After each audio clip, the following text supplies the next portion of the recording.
Yes बेटे, आज का हमारा टॉपिक है व्हाट इज़ ग्लोबलाइजेशन, चैप्टर 4 जो हमारा चल रहा है,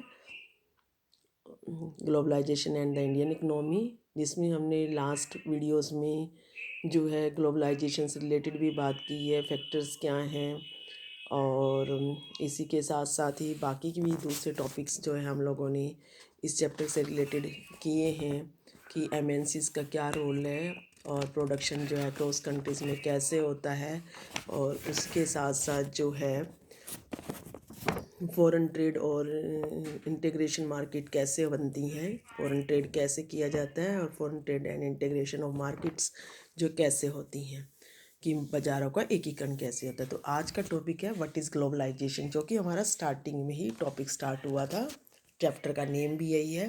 तो ग्लोबलाइजेशन क्या होता है बेटा, कि फूड्स जो हमारी थिंग्स हैं, कोई भी गुड्स एंड सर्विसेज हैं, तो वो एक जगह से दूसरी जगह जो है मार्केट के अंदर पहुंच जाती हैं, और उसके साथ साथ जो है लोग काफ़ी कनेक्टेड हो जाते हैं, और एक देश जो है दूसरे देश के साथ इतना ज़्यादा मिक्स हो जाता है, पता नहीं चलता कि ये इस देश की चीज़ें या दूसरे देशों की चीज़ें हैं। तो इस टाइप से क्या है, ग्लोबलाइजेशन क्या है, एक तरह से एक प्रोसेस है, एक तरह से जो है ग्लोबलाइजेशन क्या है, देशों को आपस में जो है कनेक्ट करने के लिए, आपस में जोड़ने के लिए, उनको एकीकरण की एक तरह से प्रोसेस है। तो लास्ट जो है 2 और 3 डिकेड्स से जो है ज़्यादा से ज़्यादा एमएनसीज जो है वो हम लोगों को वर्ल्ड में दिखाई दे रही हैं, जो कि अपना चीप रेट पर जो है प्रोडक्शन करती हैं, और फॉरेन इन्वेस्टमेंट जब बाय एमएनसीज के द्वारा किया जाता है, तो उसकी वजह से जो है वो चीज़ जिस देश के अंदर फॉरेन इन्वेस्टमेंट किया जाता है, तो जो भी एमएनसी करती है तो वो इस जगह पर करती है जहाँ उनको ज़्यादा से ज़्यादा बेनिफिट हो। तो foreign trade between 2 countries has been rising rapidly, यानी कि जिस वजह से जो फॉरेन ट्रेड जो है देशों के बीच में बहुत स्पीड से राइज हो रहा है। A large part of the foreign trade is also controlled by MNC. MNCs multinational companies के द्वारा ही फॉरेन ट्रेड को कंट्रोल किया जाता है।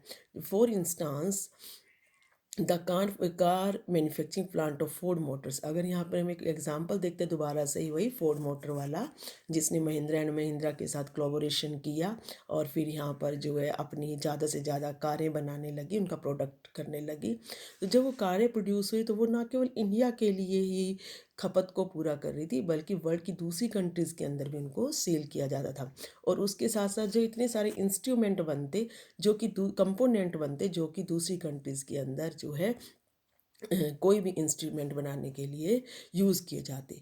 तो likewise activities of most MNC involves substantial trade in good and also services. तो इस type से क्या है कि जो हमारी एमएनसीज हैं, मल्टीनेशनल कंपनीज़ हैं, उनकी एक्टिविटियों से, उनके क्रियाकलाप में जो बहुत सारी गुड्स और सर्विसेज हैं, उनका बड़े पैमाने पर, लार्ज स्केल पर जो है ज़्यादा से ज़्यादा ट्रेड किया जाता है। The result of greater foreign investment and greater foreign trade has been greater integration of production and market across countries. तो इसका रिजल्ट क्या निकला कि ज़्यादा से ज़्यादा जो है जब फॉरेन इन्वेस्टमेंट किया गया, फॉरेन ट्रेड हुआ, तो मार्केट जो है आपस में काफ़ी जुड़ने लग गई। तो ग्लोबलाइजेशन एक ऐसी प्रोसेस है जिसके अंदर जो है दो देश जो है आपस में इंटीग्रेटेड भी होते हैं और इंटरकनेक्टेड भी होते हैं। तो इसमें ग्लोबलाइजेशन में किसका मेन रोल है? एमएनसीज का मेन रोल है, और ज़्यादा से ज़्यादा अच्छी टेक्नोलॉजी यूज़ की जाती है, गुड्स और सर्विसेज जो है उनके ऊपर खर्च किया जाता है। तो उसकी वजह से जो है ये और भी ज़्यादा ट्रेड जो है हमारा और भी ज़्यादा रैपिडली हो गया है। तो यहाँ पर एक तरह से जो है क्या है कि जब केवल वस्तुएं और सेवाएं नहीं जा रही, लोग भी जा रहे हैं, मूवमेंट पीपल भी हो रहा है बिटवीन कंट्रीज़ के बीच में। हालांकि ये पहले के कंपैरिजन में तो कम हो गए हैं, कुछ गवर्नमेंट की तरफ से रिस्ट्रिक्शंस लगाए जा रही हैं, बट हम ये नहीं कह सकते कि नहीं हो रहा। और लोग क्यों जाते हैं? बेटर अपॉर्चुनिटीज़ के लिए, बेटर एजुकेशन के लिए, बेटर जॉब्स के लिए। तो इस टाइप से जो है ग्लोबलाइजेशन में 3 चीज़ों का मेन रोल है, एमएनसीज का, गुड्स एंड सर्विसेज का, और उसके साथ साथ किसका बेटे, पीपल की मूवमेंट का। तो अब आ जाते हैं factors that have enabled globalisation, की वे फैक्टर्स जो कि ग्लोबलाइजेशन के लिए मेन फैक्टर हैं, ग्लोबलाइजेशन के लिए को संभव बनाने वाले कारक। तो सबसे पहले है टेक्नोलॉजी। टेक्नोलॉजी सबसे बड़ी चीज़ है, मेजर फैक्टर है ग्लोबलाइजेशन के प्रोसेस को आगे बढ़ाने के लिए।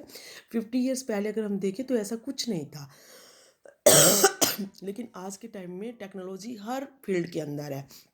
आज आप अगर क्लास अटेंड कर रहे हो तो वो भी टेक्नोलॉजी की वजह से ही कर रहे हो, कि आप घर बैठे हो। इतनी बड़ी प्रॉब्लम है कोविड की, तो उस टाइम में सभी लोग जो है आपस में कनेक्टेड है। और ऐसे करके जो है यहाँ पे एक एग्जांपल दे रखा है कि ट्रांसपोर्ट ऑफ गुड्स का, कि पहले क्या होता था, लोग सामान को ढोते थे, लेकिन अब कंटेनर के थ्रू सामान को ढोया जाता है और उनको सेफली जो है पहुँचाया जाता है प्रॉपर प्लेस पर। और फिर उससे जो है काफ़ी सारा पैसा बचा, काफ़ी सारे लोगों का टाइम बचा, और साथ साथ जो मार्केट तक चीज़ इजीली पहुंच गई। और इसके साथ साथ जो है खर्च भी पहले के कंपैरिजन में कम हुआ।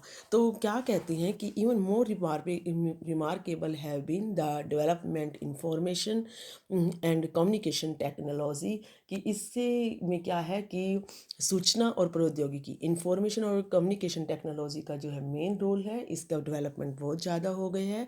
और आज के टाइम में कंप्यूटर से, टेलीकम्युनिकेशंस के थ्रू, इंटरनेट के थ्रू जो है हर चीज़ बहुत ईजीली एक जगह से दूसरी जगह पहुंच जाती है। अगर टेलीफोन चाहे मोबाइल फ़ोन है, फैक्स है, वो लोगों को जोड़ने के लिए या संसार की किसी भी चीज़ को जोड़ने के लिए काफ़ी ज़्यादा जो है यूज़ किए जा रही हैं। तो this has been facilitated by satellite communication devices, और ये सारा किसकी वजह से हुआ है, सैटेलाइट कम्युनिकेशन डिवाइसेस की वजह से संभव हुआ है। तो आज आप देखते हो कि हर एक्टिविटी में जो है कंप्यूटर का यूज़ हो रहा है। और कितना अमेजिंग है कि इंटरनेट के थ्रू जो है जहाँ पर भी आप लोग नहीं पहुँच सकते हो, वहाँ पर भी आप लोगों की इंफॉर्मेशन जो है शेयर की जाती है। Internet also allows us to send instant messages, electronic mail and talk voices across the world at negligible cost, भी कम से कम कीमत पर जो है ये सारी चीज़ें पहुंच जाती है। तो यहाँ एक छोटा सा एग्जांपल दे रखा है। एक लड़की अपने पापा को कहती है कि हमारे यहाँ पे तो ऐसे बुक्स नहीं है सुंदर सुंदर, जैसे इन बच्चों के लिए पढ़ने के लिए मिली ये मैगज़ीन है। तो उसके पापा उसको बताते हैं कि बेटा ये हमारे लोगों के लिए नहीं है, क्योंकि इनके ऊपर बहुत खर्च होता है। तो यहाँ पर एक ग्लोबलाइजेशन का एक वो दे रखा है कि लंदन के अंदर एक बुक चाहिए, लंदन के अंदर एक रीडर्स के लिए एक डिज़ाइन की हुई प्रिंटेड बुक चाहिए, जो कि दिल्ली के अंदर एक न्यूज़ मैगज़ीन है, यानी कि बुक यानी न्यूज़ मैगज़ीन, तो दिल्ली के अंदर बन सकती है। तो वो टेक्स्ट मैसेज के थ्रू जो है सारा मटेरियल भेज देते हैं दिल्ली के ऑफिस के अंदर, और फिर दिल्ली के ऑफिस के अंदर जो है मैगज़ीन के अंदर जो चीज़ें छापनी है वो लंदन के ऑफिस से बात करके डिज़ाइनर जो है सारा कुछ उसके अकॉर्डिंग जो उसमें फैसिलिटी प्रोवाइड कर देते हैं। और फिर उसके द्वारा कंप्यूटर के द्वारा जो है उसको मैगज़ीन को डिज़ाइनिंग भी किया जाता है। और आखिर में क्या होता है, तो वो सारी की सारी जब मैगज़ीन बन जाती है तो उनको बाय एयर जो है लंदन में भेज दिया जाता है। इवन उसकी जो पेमेंट होती है मनी की और डिज़ाइनिंग प्रिंटिंग की, वो सारे बैंक के द्वारा जो है ई बैंकिंग के थ्रू दिल्ली के बैंक के अंदर पहुंच जाती है। तो कहने का मतलब क्या है कि आईटी की वजह से आज ये सारी चीज़ें संभव हो पाई हैं। आप घर पे बैठे हो, आप घर से पेटीएम के द्वारा या फिर ई बैंकिंग के द्वारा या कैसे भी मर्जी करके आप अपनी सारी के सारे जो बिल चुका देते हो या कोई भी चीज़ परचेज़ कर लेते हो। तो वो सारी चीज़ें वही हैं जो कि यहाँ पे एक एग्जाम्पल दिया गया है।